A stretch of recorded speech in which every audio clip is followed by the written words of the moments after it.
What is up, Homebrew Christianity listeners? This is Tripp, and today on the podcast, Jason Silva's here. That's right, the one and the only. If you are a YouTuber from the Shots of Awe channel, he is also the host of Brain Games on National Geographic and his brand new show Origins on Nat Geo, the channel on Monday nights. Origins. It is an amazing new show, and we're going to talk to him about basically everything. And in when I say we, I don't just mean we in the collective sense of the homebrewed Christianity community. The royal we. Yeah. And I don't even mean we like Nathan over there. Yeah, not me. Barry Taylor joined me. So when you have someone like Jason on the podcast who's like, let's talk about technology, evolution, spirituality, altered states of consciousness, how technology and human beings have co-evolved and co-created each other. Let's talk about some Marshall McLuhan and all that kind of stuff. Then if you're me, you're like, conveniently, I happen to be friends with the one and only Barry Taylor, and he just happens to work at the hatchery with me in Los Angeles. So why not? Let's just get on and talk. It's providential, really. Boom, shakalaka. That's what is about to happen. And, so when you listen to this, if for some reason you are not watching Origins on National Geographic channel, then make sure you do it. If you are watching it, you're going to be like, oh, no wonder it's that cool, because Jason's pretty awesome. And I've been a fan of his YouTube channel for a while. So it was a complete blast. It was even more fun than I expected.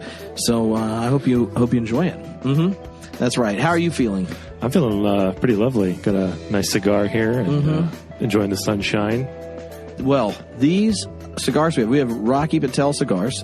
They were a gift from one of you, whoever it is that listens to podcasts and sends me cigars from the interwebs. Thank you.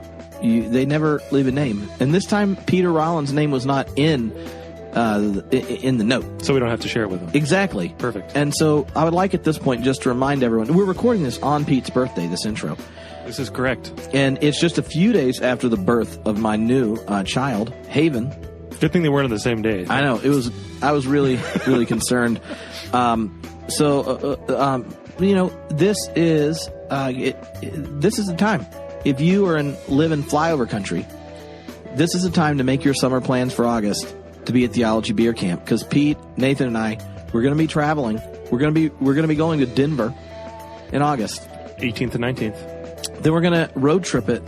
We're going to see a total solar eclipse. Total solar eclipse. Then we're going to be in the wonderful city of Oklahoma, and on 25th and 26th. Yeah, Oklahoma weekend. City. So and here's the thing, I'm seeing from our chaplains of fermentation at Beer Camp all the different breweries that are bringing the goods to each event. It's going to be delicious. It is going to be delicious. And on top of the fact that like the best local craft brewers are bringing beer, I just found out that Charlie, the Godfather in Oklahoma, he said that our one of the featured breweries is going to be Coop, COOP, which is just, that's one of my jams. They got a beer called DNR, Do Not Resuscitate, the Belgian Golden Strong.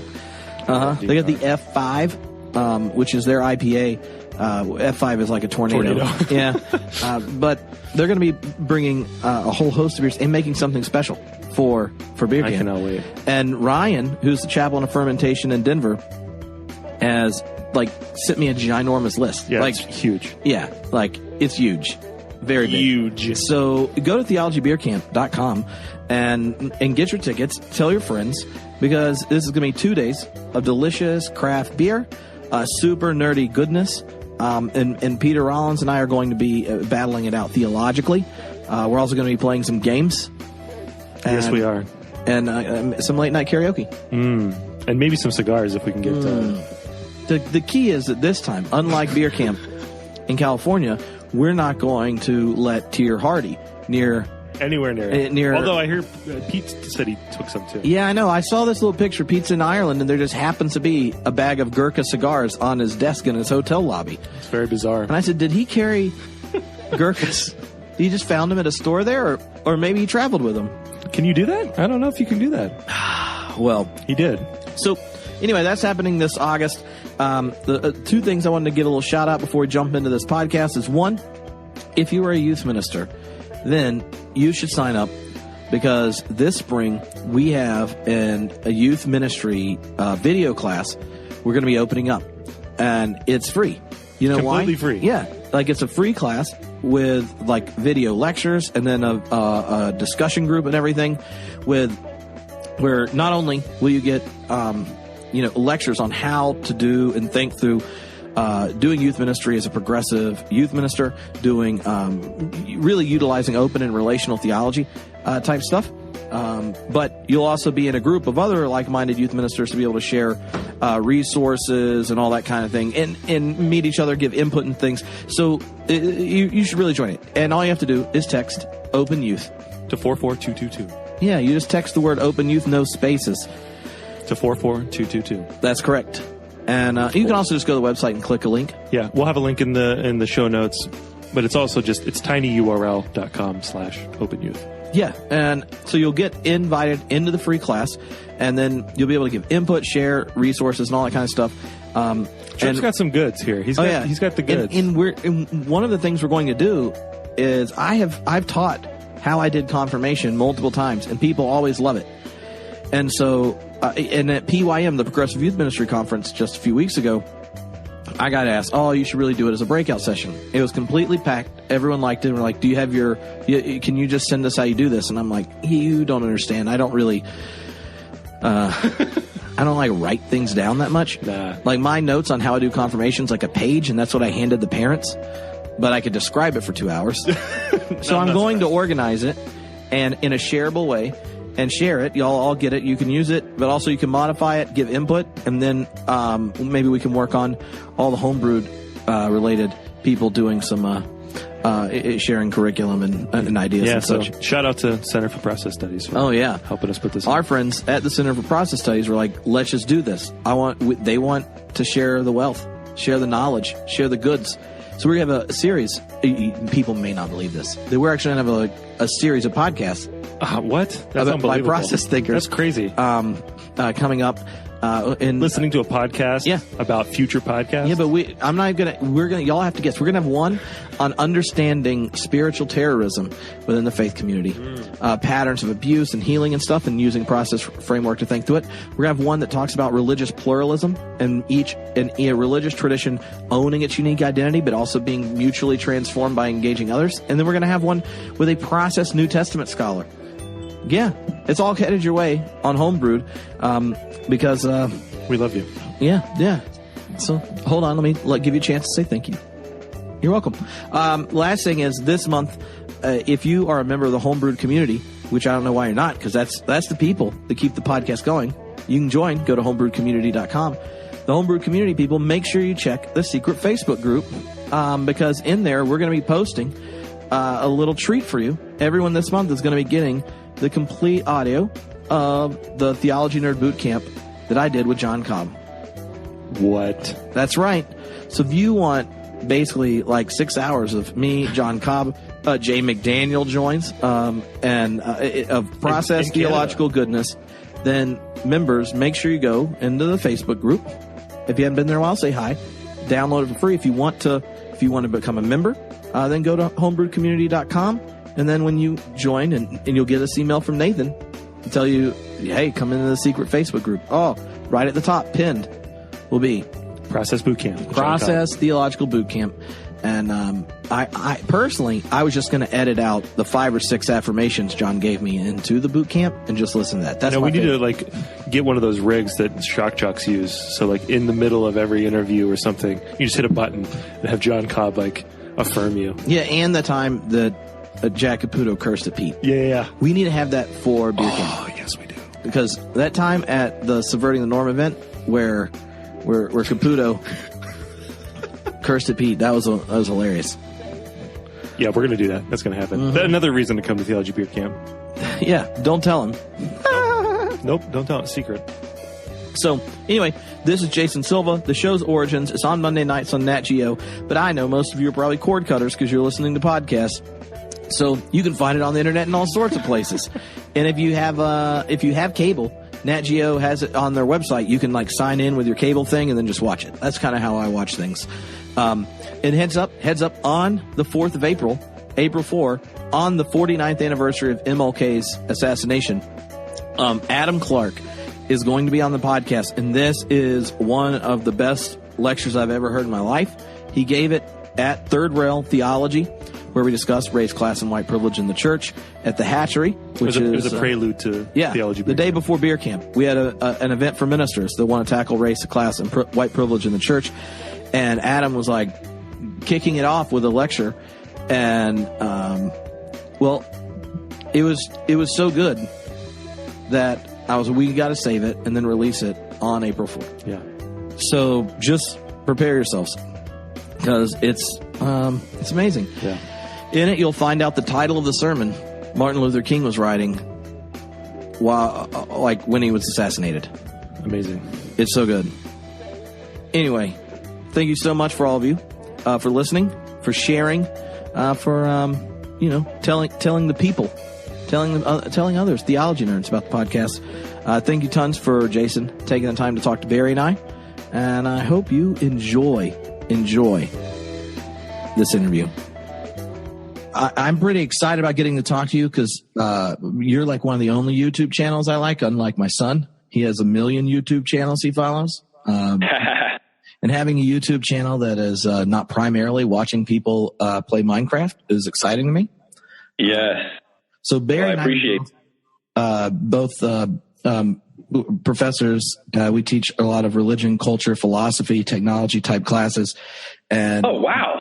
And the podcast listeners. Yeah, we're not messing around, mate. And the podcast listeners are guys sound like people, because it's interesting, because a lot of the most interesting technologists out there tend to have a fascinating relationship with, the divine or the transcendent. People like, Kevin Kelly, who wrote What Technology Wants, who identifies as Christian and definitely believes in God. People like Pierre Desjardins, who has his whole idea of the omega point as technology leading towards some kind of transcendence that sounds a lot like, some kind of rapture. So I'm fascinated by where technology and religion intersect. And so just know, like, our audience will love you to name drop as much as you want. I know that you are like a philosopher of performance and multimedia exploration. So like, you feel free to nerd out and geek out as much as you want. Because thank you. So maybe the place to begin is for those that don't know that they just listen to podcasts and never watched YouTube. Can you describe what it was like when you realized that your love for philosophy, for film, for this new medium became a whole new way of communicating these connections of different ideas? Yeah, so as you said, my background is in philosophy and film. That's what I double majored in college, and I've always had a love of cinema. I think that cinema is one of the highest art forms that human beings have conceived. I think there's no other technology that can really allow you to experience intersubjectivity, to experience the other, another mind through such a rich, immersive means as what movies can do and what cinema can do. And so I from an early age, I responded heavily to good media, to good cinema. And I wanted to, in return, create my own as a means of expressing myself. And I've always been into writing and into other forms of communication, but nothing compared to the multimedia power of media and of content, having audio and visual and just allowing you to create work that really sucked people into your world. And so that's what my passion was. And then philosophy I was just always into big ideas. I wanted to philosophize. I wanted to philosophize out loud. I wanted to think, and I wanted to contemplate, and I wanted to probe the perimeters of our humanness. And I guess that comes from kind of existential agitation that I've had from an early age of being an insanely curious person. And so I've been playing with the video camera since I was 13, making home movies and spoofs and documenting conversations. And then when I went to film school, it felt like combining that with philosophy was appropriate. I then worked for 5 years for a TV network started by Al Gore that focused on citizen journalism. It was called Current TV. Yeah. And after working at Current, I decided to go do my own thing. And that's when I decided to really merge the love of philosophy and filmmaking into like digital filmmaking in the age of the internet. I thought, okay, I can focus on short form content to explore my philosophical sensibilities and try to edit this stuff in a way that has the kind of aesthetic impact that I think good content can have.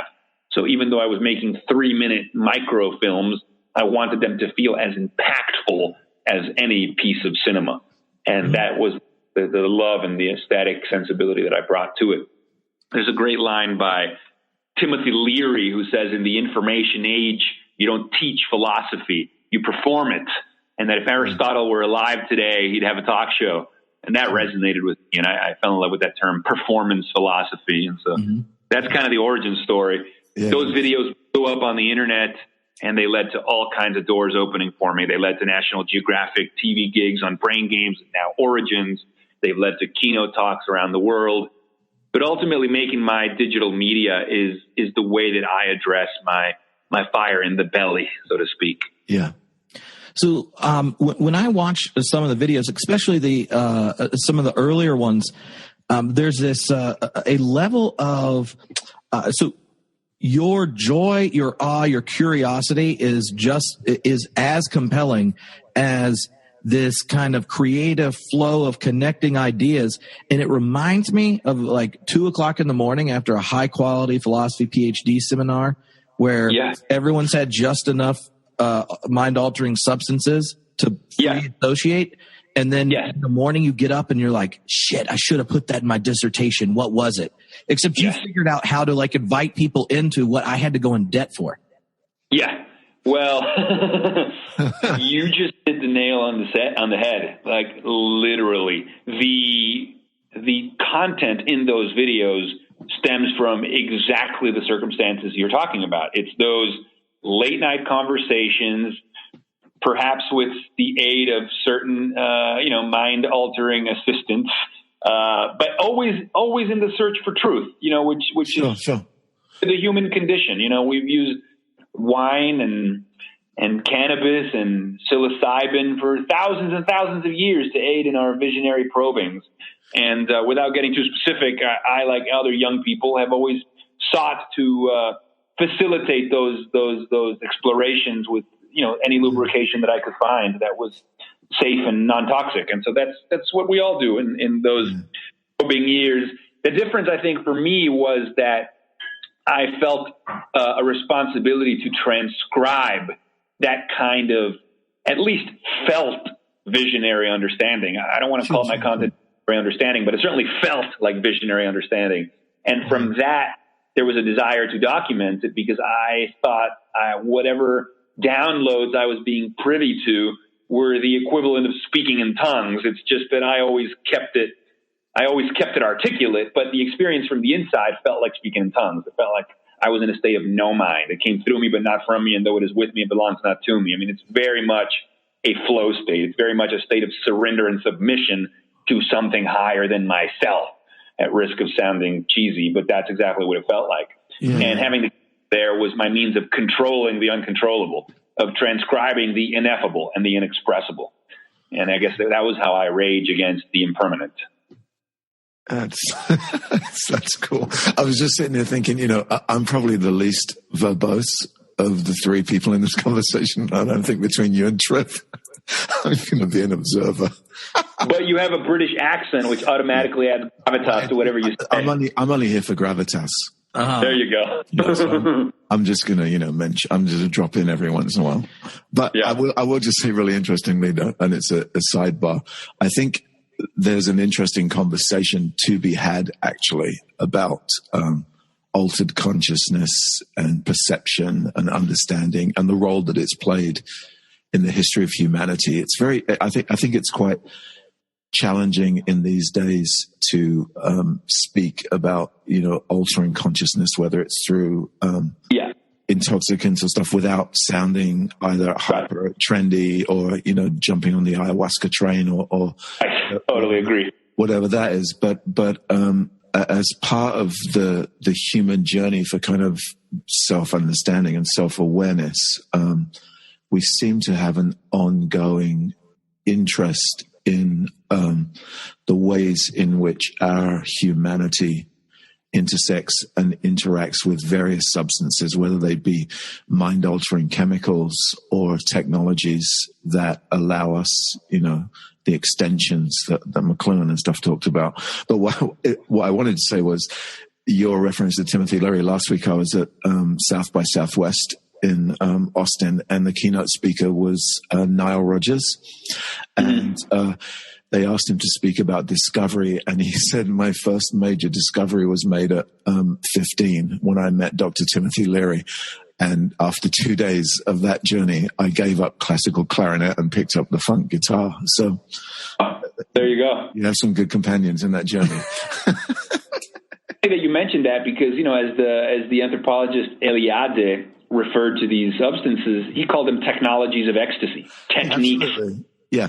And whether it's virtual reality or an IMAX theater or a Gothic cathedral or a cannabis joint, all of these means are technologies or conduits to allow us to alter the way we perceive reality. When you walk into the cathedral and the stained glass window, the light comes in and you see the beautiful structures, that gets you in a different state of consciousness. When you watch an IMAX movie, that gets you out of yourself. There's a psychopharmacologist called Ronald Siegel. Sure. He wrote a book called Intoxication, Life in Pursuit of Artificial Paradise. And that book is about the natural human drive, the impulse to alter our brain chemistry. And he cites examples across the animal kingdom. We're not even the only species that does it. There's a new book now that's a bestseller that I very much recommend, written by the founders of the Flow Genome Project. Their names are Jamie Wheel and Stephen Kotler, and the book is called Stealing Fire. And it's about altered states economy, and it's about a revolution in altered states, whether it's... I think you're actually talking to a group of people that have probably read that. Yeah. It's amazing. Oh, yeah. So So, that's cool. One of the things that you talked about I don't remember, a couple of years ago, in one of the videos was getting through to people that the relationship between human beings and their DNA and human beings and their ideas, reworking that relationship is kind of necessary for us to really consciously take charge of our relationship to technology, the world, materiality. Oh, 1,000%. I think it was David Lenson. He's a comparative literature professor. First of all, it talks about how consciousness is a collaboration between subject and object. So it's, when we talk about interior experience, when we talk about the contents of subjectivity, we don't always incorporate that which is outside of the skin bag, outside of the brain. But, as people like Stephen Johnson have written, our thoughts shape our spaces, but then our spaces return the favor. Sure. Our creative and linguistic choices govern our interior experience. Even the words we use to describe reality inform our experience of reality. Yeah. There's been all kinds of studies on creativity of how, the design of an office space and the color of the wall can change your mood and change how you feel. The clothing you wear as a technology made of fabric can sculpt your worldview. Putting on a uniform can change how you see the world. Yeah. The culture you grow up in, the language you speak can all shape your subjective experience. So David Lenson likened it to a garden of forking paths. He said it's person multiplied by place multiplied by time reveals a garden of forking paths of possible conscious experiences, of possible subjectivities. And so we really are mediated beings. And so when you look at our relationship with technology, then you look at the work of the cognitive philosophers Andy Clark and David Chalmers, who wrote the Extended Mind Thesis and who wrote The Natural Born Cyborg. And they say the same thing. They say the mind emerges in the feedback loop between brains, tools, and environments. We extend our mind with our smartphones. We do part of our thinking in a distributed way between biological and non-biological props and scaffolding, so that intelligence is distributed between biological and non-biological parts. Our technologies are our exoskeleton. They are our extended mind. They are our second skin. And thought of that way, you get into a whole other kind of space of conversation when it comes to the way we use technology. Yeah, I mean, this might be a little bit of a tangent, but I'm going to go there anyway, in my, subtle English voice.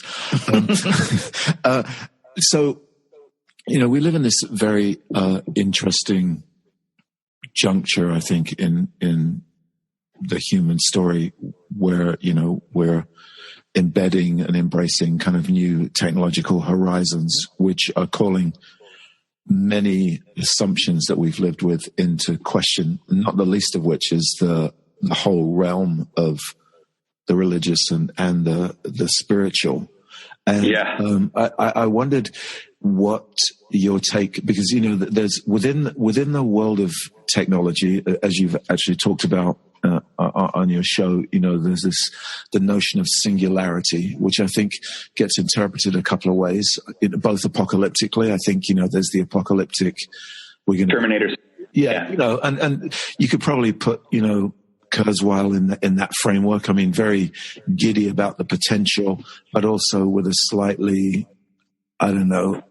darkened, apocalyptic overtone. Then you've got others who sort of go, yeah, technology's great and good and necessary, but that kind of singularity won't happen. And then in between, you have this whole spectrum of people who are operating with notions of the divine, the transcendent, and stuff that can be pre-modern, primitive, medieval, a whole host of things. So I wonder what your particular perspective on the intersections of religion and or spirituality in the current technological climate are.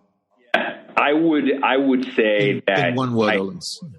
Yeah, well, I drank the Kool-Aid of Mr. Eric Davis. Are you guys familiar with Eric Davis? Yeah, I love him. Okay, me too. So TechGnosis. Eric Davis, TechGnosis, must-read book. Yeah, a must-read book. Probably the best book I think that's ever been written about technology from like the philosophical, spiritual, transcendent point of view. I mean, he talks about the mystical undertones behind our love of technology. This facade that technology reveals the triumph of reason over our yearning for the transcendence, or the triumph of strict materialism at the expense of yearning for the ineffable or the metaphysical, is clearly a flaw. I mean, yes, we do employ our capacity for reason and scientific inquiry and materialism to engender these technologies for sure. But then once we employ these technologies in our lives, our mystical, metaphysical yearnings reveal themselves inside the ghost of the machine. So, things like the theory of information, I think Claude Shannon, the guy that first came up with the theory of information, this idea of like a bodiless substrate that can hold the soul, that can hold consciousness beyond the body. This realm of information theory revealed that information doesn't have weight. It's not physical, but it almost like energy, it cannot be transformed, it cannot be destroyed, only transferred. Very powerful stuff. And I kind of fall into that space. I'm in the Eric Davis space, and I really like Kevin Kelly and his whole ideas about the technium, technology, this kingdom of life, and I also like Pierre de Chardin. Pierre de Chardin was very evocative. I mean, I cannot help, I think, but be seduced by the teleological idea of evolution having this directionality.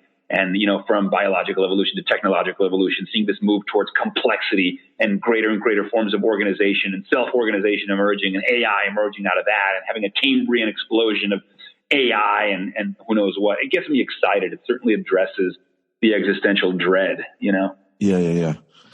So when Kevin Kelly was on the podcast and we were discussing something like this, I like to just come up with really odd questions that I hope he had never been asked before. Great. We were talking about the inevitable, and Barry and I teach at a graduate school where people are doing study in religion, philosophy, humanities, and social entrepreneurship. And the goal is for people to create new forms of community. Maybe businesses built around cause or nonprofit, activist collectives and things where we can come up with new stories to inspire, live by, and motivate, using the resources of wisdom traditions, but also engaging in our contemporary culture and such. And so I was like, Kevin, as someone who, values the kind of quest, religion and spirituality, but also sees the possibilities in our kind of growing and changing culture and technology. Like if you were in charge of a graduate school and wanted to create a class that all future stewards of the sacred had to take, which one? What would you take? What would you assign? So now I'm interested in what Jason Silva would assign. Because I know that you're a philosopher, so you may really just want to read Plato's dialogues, which I completely understand. But no, I wouldn't. Yeah, here's what I would have a course on Ernest Becker's book, The Denial of Death. That's great. Which is a psychoanalytic treatise on the human condition and the paralyzing incongruity of mortal creatures who dream of immortality, and the central tension. Oh my God! Drives you and Tripp went to the same school of verbosity. I'm just telling you right now. Wow, genius! I would have there'd be a couple of books that I would build entire courses around, perhaps. And I think Denial of Death by Ernest Becker would be one of them. Another one would definitely be TechGnosis, the mystic undertones of technology with Eric Davis's sort of, ideas behind that. Sure. Then I bring in a guy called Rich Doyle. He's another professor. He's out of UPenn, I think, or Penn State. He wrote a book called Darwin's Pharmacy, and he talks about the evolution of mind and the role that psychedelics played in the evolution of mind. And he channels, he builds on Timothy Leary and Terence McKenna and a lot of these thinkers and ethnobotanists and philosophers and just the relationship between psychedelics, consciousness, and technology. So I'd bring that guy into it. I'd have Kevin Kelly in there and What Technology Wants for sure. And then I'd have Ray Kurzweil and Singularity is Near. And then I'd pull in I'd pull in Jamie Wheel and Stephen Kotler's book, Stealing Fire, which is about the contemporary ways in which the $4 trillion altered states economy and the human drive towards altering our biochemistry. I bring all those guys together and, build a soup with all those guys. And then when people ask me like the name of this overall course load, I'd borrow a tagline from the Edge Foundation, which is to arrive at the edge of the world's knowledge, gather the world's most interesting minds, put them together in a room and have them ask each other the questions they've been asking themselves. So that would be the overall umbrella theme. That would be the dream team. And that would be what I'd want people to study. Is someone has this very, like, no one goes into studying philosophy and film and says, you know what I want to do? I want to do everything Jason Silva ends up doing. And in one sense, what's always attracted me to a number of the different kind of explorations you've had is you are as interested in the medium and what becomes possible with it as you are with the content. And it's like there's a joy for questing and mystery and insights, and then you harness the medium and go like, what do I do with it? So I'm interested in how what's your creative process look like? Like, what are kind of habits or rituals that you, as a philosopher who doesn't go, it only happens in a seminar, in a circle, reading books, like what's that creative process look like? Well, first of all, the number one thing is I have to control my nervous system. And what that means is I need to have a baseline that serves me in the world. So I have to get a lot of sleep, right? Some people say that, existential dread is just low blood sugar and not enough sleep. So I have to make sure that I regulate my nervous system with enough sleep, with a proper diet, with exercise. 80% of anxiety management is just cardiovascular exercise. Sure. So these things are just for my baseline. I also require regular doses of novelty. So there has to be like occasional travel. There's got to involve like meeting new people. I have to curate my environment because I'm very sensitive to the ways the environment affects me. I'm really into this idea of ontological design. Everything we designs us in return. Sure. So if our creative and linguistic choices govern our subjective experience, we really need to pay careful curation to how we spend our days. We are a sum of the 5 people we spend the most time with. So I pay a lot of attention to the people I hang out with, to the places that I go, to the ways that I surround my day-to-day life. Yeah. I look for experiences and places that facilitate flow. Flow states are states of consciousness in which you feel your best and you perform your best. They're characterized by selflessness, timelessness, effortlessness, and richness. So you lose yourself, you lose your sense of time, your inner critic vanishes.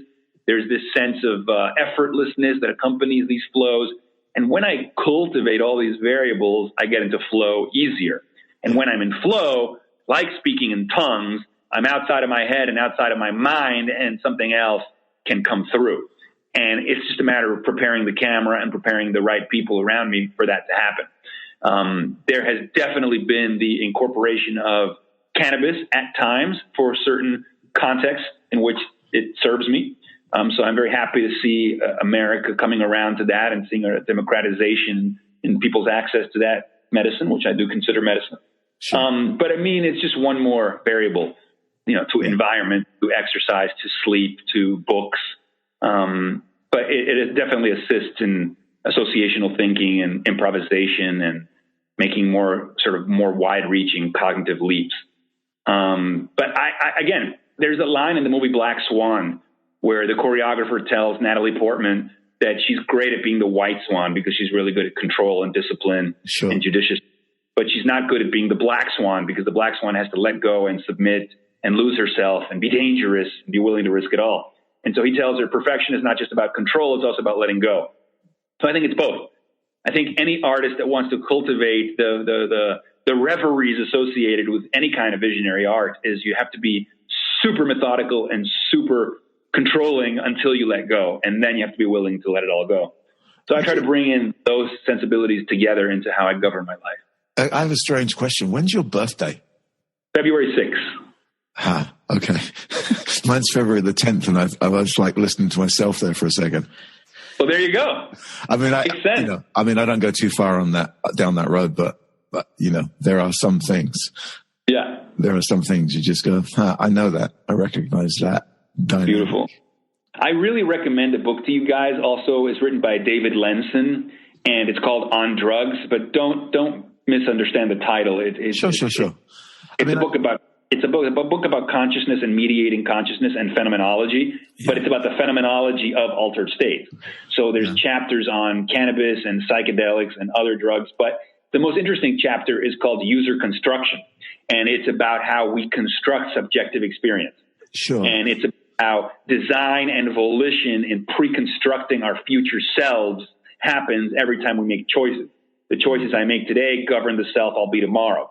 Very fascinating, and I really recommend you guys check it out. As I said a little earlier, I think the complication when you talk about drugs and stuff like that is that it's such a loaded, a political of course, and socially loaded. Yeah. And particularly in the worlds that we inhabit, which tend to be the worlds of kind of more formal religious expression, people get very nervous. But I actually think there's something, whether or not you embrace or imbibe particular drugs or chemicals, I think there's an arena of awareness that's very important, and particularly in the times in which we live. I mean, we live in a medicated age anyway. Let's just face it, to some degree. And there's socially sanctioned substances, right? Like coffee for work and alcohol to unwind after work. Crazy. All of which feeds the system and of course, because of I think because of politics and economics, quite often those things get pushed to the side. But I find it really fascinating. I've spent a lot of time because I teach a couple of places, and one of the places I teach is a fairly conservative evangelical Christian environment. Wow. And, so one of the things that I've really sort of been exploring in that world is the relationship and the emergence of contemporary Christianity and its relationship to the psychological and pharmaceutical impulses of the counterculture movement of the 60s. Yeah. That really gave rise and gave shape to actually how they express and experience what they would understand as their kind of worship of the transcendent. Yeah, well, the Johns Hopkins University is doing a new clinical trial with psilocybin where they're giving psilocybin to rabbis, priests, and different figures from different religions to have them interpret the experience through their own, interpretive frameworks. But isn't that fascinating? The idea of giving a rabbi, a priest, psilocybin and having him tell us if that's similar to the mystical experiences that might have made them go into that religion to begin with. Yeah, I know. It's a whole new play on a rabbi, a priest, and an imam walk into a bar. They walk into a bar. I don't know if you saw this on YouTube recently where an atheist, a priest, and a rabbi smoke weed together and then have this wonderful discussion about mutual respect and life. And that's interesting. It was hilarious. It got 20 million views. I can't imagine why. Yeah. So when was it the idea for the newest show Origin pop into your head? Because one of the things when I first heard about it was, I wonder if Jason's going to be able to do what he does in this much more like gigantically longer format, more produced, more voices and stuff. And I told your publicist when they were emailing me, I was like, I want to watch it first because I'm worried I won't like it as much as what he normally does. And then I was like, Jesus Christ, this is good. So what was that kind of that transition to this new format and medium and storytelling? Yeah, I mean, we got lucky. A year ago, National Geographic, they bought the series from Asylum Entertainment, and the creator of the series is a guy called John Boswell, otherwise known as Melody Sheep. And he does those famous Symphony of Science videos where he auto-tunes like science guys, and he's a guy of the internet. He does short form, musically rich, shots of awe style videos in a way, and we've collaborated in the past. Actually, we made a video together called "What is a God" that you can look up on YouTube. But anyway, John Boswell came up with this concept, and then Nat Geo was like, "This would be perfect for Jason as a post Brain Games vehicle." So they brought me on board, and I was like, "This is awesome." And we agreed that even though this would be a longer form series with rich historical recreations and all these other more scripted elements, obviously, that I wouldn't necessarily be a part of, that I could have the hosted segment of the show look like Shots of Awe, or at least have a Shots of Awe-esque vibe to it. So the show has 4 acts. Every act starts with what we call a symphony. And the symphonies are Shots of Awe length sort of trailers that unpack what you're going to see later in the episode. And they allow me to do what I do in a more scripted and more produced environment, but still has a little bit of that Jason signature, maybe a little more value. I'm a little bit more suited up. They're not like completely off the cuff like Shots of Awe, but it still has a little bit of that vibe. And that combined with these historical recreations that really feel like movies, I think made for a very interesting hybrid program. And I'm pretty happy with it. I don't think you can get more Shots of Awe-esque in long form than this. Yeah. Let me put it that. So one of the things I was wondering is when people get done with the season, what was like the Trojan horse pedagogical desire? Like in one sense, I think you're showing them history. You're showing the movement of humanity as this kind of species that resist being fully determined kind of by its material genetic trajectory, and that ideas, I like when you use ideas having sex imagery, and that human beings cultivate a culture and technology.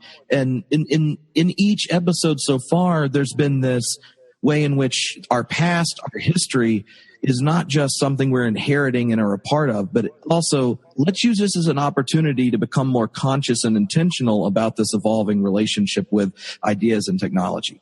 Yeah, definitely. I would say that the Marshall McLuhan line that we build the tools and the tools build us is really the show in summary. Every episode looks at a key technology, a key artifact, a key emergent phenomenon that changed everything and the origin of these moments, right? So whether it's fire, we learned to cook, and then cooking made us human. Communication, we learned to talk, and then from language came the internet and everything that's been possible since. Whether it's transportation or shelter or war, it's really about how we created this and this thing created us. This came on the line and then it changed us in return. Thinking about that feedback loop is very important to me, because most people don't think about feedback loops. They're like, oh, we created fire, but they never say, oh, fire created us. Right. Yeah. That's one of my favorite McLuhan notions, actually. I think probably, from my mind, one of the most important aspects of his work, really. Yes. Because 100% agree. And that gets you to thinking about cognition and humanness as something that's beyond the skin bag. Yeah, it brings things to these intersections where you just ask a different set of questions about the experience of reality. Yes, correct. So, what was the episode going in that you said, I'm going to hesitate before I know where I'm going, because some ideas you see them and I can imagine stuff just starts popping out. But then others, you discovered things you weren't anticipating in the work and focus on a particular topic. Yeah, I mean, I would say that the fire one got me right away because I was familiar with the book Cooking Made Us Human, and I loved Kevin Kelly's notion of cooking as an artificial prosthetic stomach that pre-digested our meals and freed up all this cognitive real estate that allowed for the emergence of culture and arts and crafts and so on. Before that, we had to spend all day, every day chewing. So I was fire. Language, obviously, language was the first singularity, a tool that reveals to the mind what the mind thinks. Before language, there is no self-consciousness, there is no self-awareness, there is no planning, there is no conceiving of future scenarios. Nothing happens without language. Shelter and war, well, shelter, we build the spaces and the spaces build us. War, well, from existential fear and existential tensions can come great innovation. So when pushed against the corner, we can be very creative. So the war one made sense. Medicine, well, we've always cheated death. We've employed inquiry and science to find ways of extending the human lifespan and transcend our limitations. So I love the medicine one. Transportation, yeah, I mean, we wouldn't be who we are if we didn't develop all these ingenious ways of getting around. So it's funny. I don't know. All of them really fit the McLuhan metaphor. They really all did. Would you say that in terms of like thinking through those implications, that McLuhan is your most sort of significant dialogue partner in the realm that he inhabits with like media theory and stuff? Yeah, I would say McLuhan, and then I would say, Andy Clark, Natural Born Cyborgs. Yeah. That we are distributed beings, that a human being is a human becoming, and a human mind emerges in the feedback loops between brains, tools, and environment. Yeah. So every tool that we create distributes our intelligence, distributes our cognition, So yeah, McLuhan, Andy Clark, and then Kevin Kelly and Kurzweil, definitely with like exponential futurism, the speed at which we're managing the concepts of our McLuhan is such a fascinating figure because, he sort of, he's gone before we enter this new realm, really. I mean, he hints at, television and the emergence of, the electronic stuff. But right. In some ways, I think that there's a prescience to his stuff that works even better with the technologies that he was unaware of rather than the ones that he was. That's what I like. That's what I like about McLuhan. I think his sometimes vagueness or multivalent options of interpretation make him fantastic for the current climate, because there's always something that you can use as a partner to think through how this may unfold or be unfolding, or what this brings to us. I mean, the tetrad law, that sort of rethinking, what's being recovered and retrieved, and how it's being retrieved in different ways, and all those kind of elements. Fire is fire. It's always been fire, but it's never the same fire as the previous age. It has its own implications. Yeah. So when you're thinking of how unshaped and uninformed our questions as a society are around technology and our future, how we, in one sense, are unable at a social, political level to even raise the questions that we should be losing sleep over. Right. What's your kind of advice or framing for really evolving humanity's communal conversation about who we are, where we are, and the challenges we face? Well, as a media maker, I think that the answer to that question is make better media. There's a company called Transcendental Media that my friends own that has a great line. Their slogan is to agitate the sleep of mankind. I think media is still the best tool. I'm trying to do that with my work. I recommend another YouTube channel to you guys. Are you familiar with the NerdWriter? Yeah. So he's my favorite. His deep dives, his video essays on culture and film and life and cognition is just, I know, no equal. That's also like brilliant, dense ideas, philosophically distilled, just wonderful. I think it's a media battle. It's the marketplace of ideas, and you have to make noise and you have to fight for attention, because if nobody's paying attention, then it doesn't matter. Of course, the challenge is getting attention. Yeah, which you've done pretty well, but that how attention is gained in our culture is. Oh yeah, right. I mean, right now it's a war. Yeah, it is a bit of multi-screen, multi-signal assault all the time. Second of the day. What's your take on that in terms? There are so many views, perspectives on things. So the conventional wisdom is, everybody's so distracted, that's why nobody ever gets anything done. Blah blah blah blah blah blah. Nobody can focus anymore. But then you have, Stephen Johnson's going, not everything good is bad for you. Sure. Well, no, I think that net gain, I think that overall these improvements continue to accrue. Yeah. I just think as individuals stuck in a slice of space and time, each of us are suffering from bandwidth anxiety, and we're suffering from bad curation, and sometimes we're suffering from filter bubbles, and all of these things are real problems. But I think overall, the technium continues to grow more advanced and more efficient, and science is the only news. The rest is the same he says, she says, as Stuart Brand says. Yeah. So I don't know. I feel like we'll look back on this as a moment like growth anxiety, bandwidth anxiety. Yeah. But I think there's no doubt that, life and possibilities will continue to improve. And so we're better off than we were, and we'll be better off still, but there will be turbulence along the way. We're either, human beings are either a cancer or a fetus. And if we're a cancer, we're going to destroy our host, and but if we're a fetus, then this could just be the birth canal. This could just be the rebirth.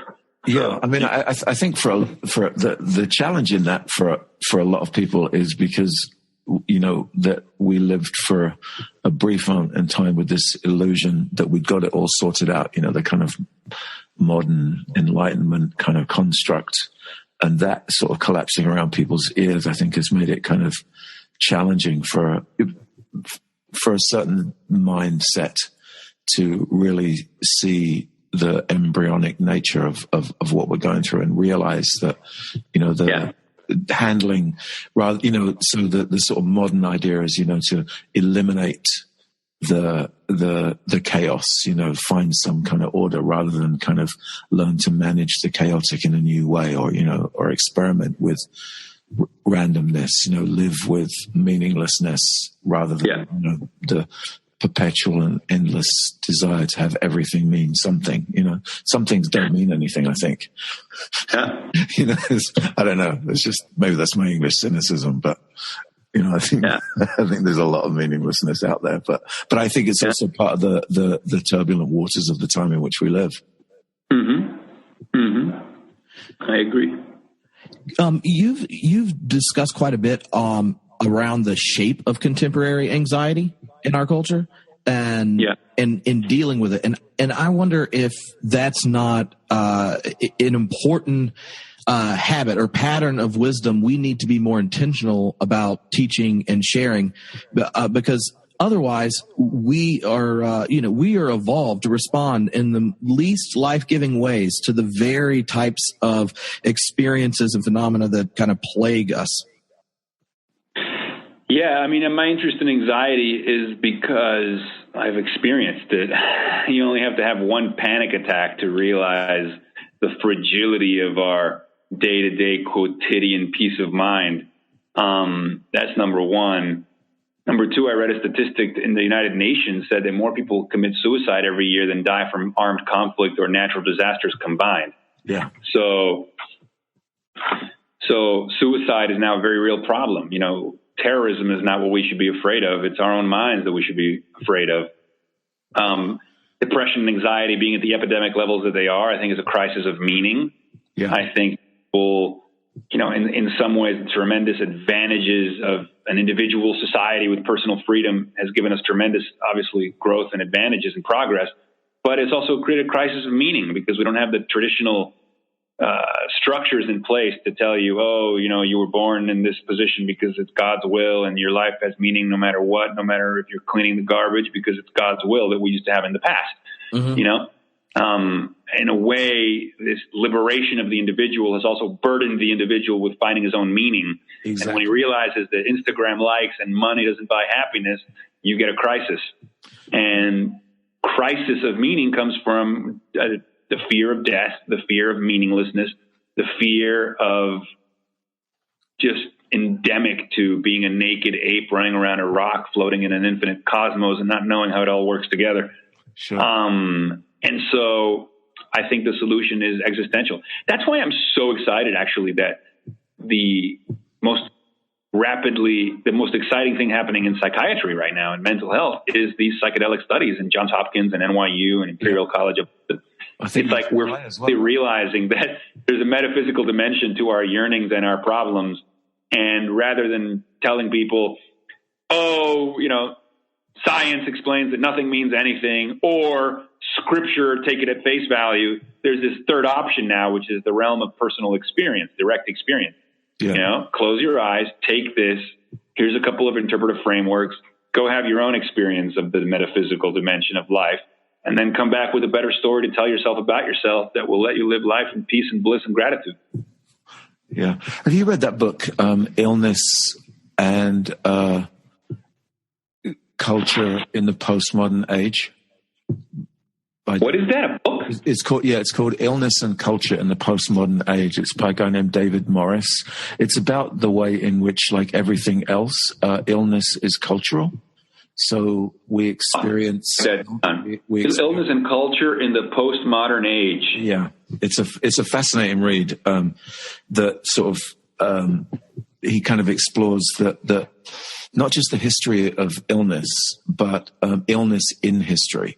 So the way in which cultural situations and context actually create particular kinds of illness, so kind of the lung diseases of the 18th century, the Victorian, the flu epidemics and stuff. And his larger point were coming, and it's a few years, I think it was pre 2000 book, but his real perspective was that the head was going to be the place where illness manifests in contemporary society, in the postmodern world, where the brain becomes the locus of activity, both positive and negative. Might be worth a read. Yeah, I'll check it out. I have to leave shortly, gentlemen. But this has been a fascinating discussion, probably the best I've had. So thank you. Thank you. All righty. Thank you. Okay, guys. Talk to you soon. Thanks so much. Bye. Peace.